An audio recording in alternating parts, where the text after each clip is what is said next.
बोले श्री कृष्ण भगवान की जय। बोले श्री एकादशी माता की जय।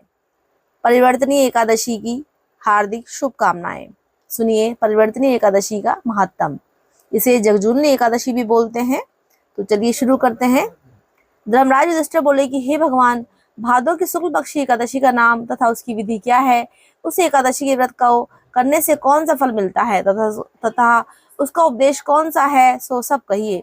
भगवान श्री कृष्ण बोले कि हे राजश्रेष्ठ, अब मैं अनेक पाप करने वाली तथा अंत में स्वर्ग देने वाली भादो की शुक्ल पक्ष की वामन नाम की एकादशी की कथा कहता हूँ। इस एकादशी को जयंती एकादशी भी कहते हैं। इस एकादशी कथा के सुनने मात्र से ही समस्त पापों का नाश हो जाता है।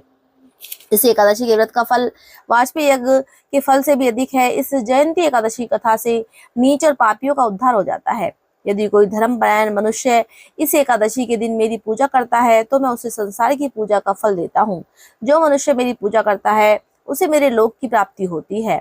इसमें किंचित मात्र भी संदेह नहीं। जो मनुष्य इस एकादशी के दिन भी भगवान वामन भगवान की पूजा करता है वह तीनों देवता अर्थात ब्रह्मा विष्णु महेश की पूजा करता है। उन्हें इस संसार में जो मनुष्य से एकादशी का व्रत करते हैं उन्हें इस संसार में कुछ भी करना शेष नहीं रहता।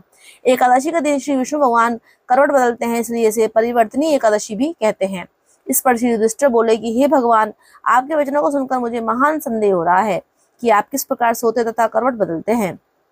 आपने बलि को क्यों बांधा और वामन रूप धारण करने की क्या लीलाएं की? चातुर्मास व्रत की विधि क्या है तथा आपके शयन करने पर मनुष्य का क्या कर्तव्य है, सो सब विस्तार पूर्वक कहिए। श्री कृष्ण भगवान बोले कि हे राजन, अब आप पापों को नष्ट करने वाली कथा का श्रवण करो।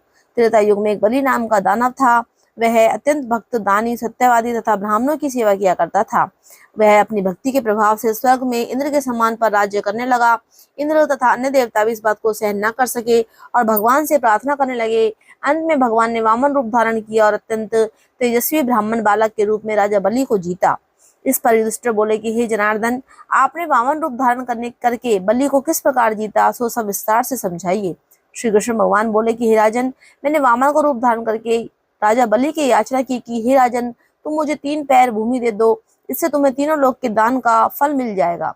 राजा बलि ने इस छोटी सी याचना को स्वीकार कर लिया और वह 3 पग भूमि देने को तैयार हो गया। तब मैंने अपने आकार को बढ़ाया और भूलोक में पैर, भूलोक में जंघा, स्वर्गलोक में कमर, महलोक में पेट, जनलोक में हृदय, तपलोक में कंठ और सत्यलोक में मुख रखकर अपने सिर को ऊंचा उठा लिया। उस समय सूर्य, चंद्र, नक्षत्र, इंद्र तथा अन्य देवता आदि शास्त्रानुसार मेरी स्तुति करने लगे। उस समय मैंने राजा बलि को पकड़ा और पूछा कि हे राजन, अब मैं तीसरा पैर कहाँ रखूं? इतना सुनकर राजा बलि ने अपना सिर नीचा कर दिया। उस पर मैंने अपना तीसरा पैर रख दिया और वह भक्त दानव पाताल को चला गया।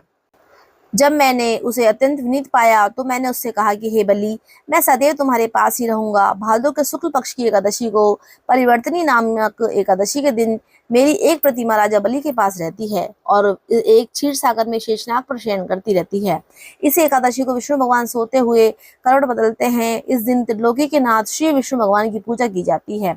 इसमें चावल और दही सहित रूपा का दान दिया जाता है। इस दिन रात्रि को जागरण करना चाहिए।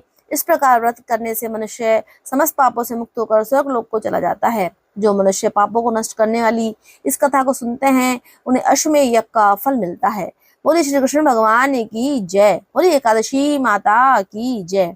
अगर आपको मेरी वीडियो अच्छी लगी हो तो प्लीज लाइक एंड शेयर जरूर करिए और हमारे चैनल को सब्सक्राइब जरूर करिएगा। धन्यवाद। बोले श्री कृष्ण भगवान की जय। राधे राधे।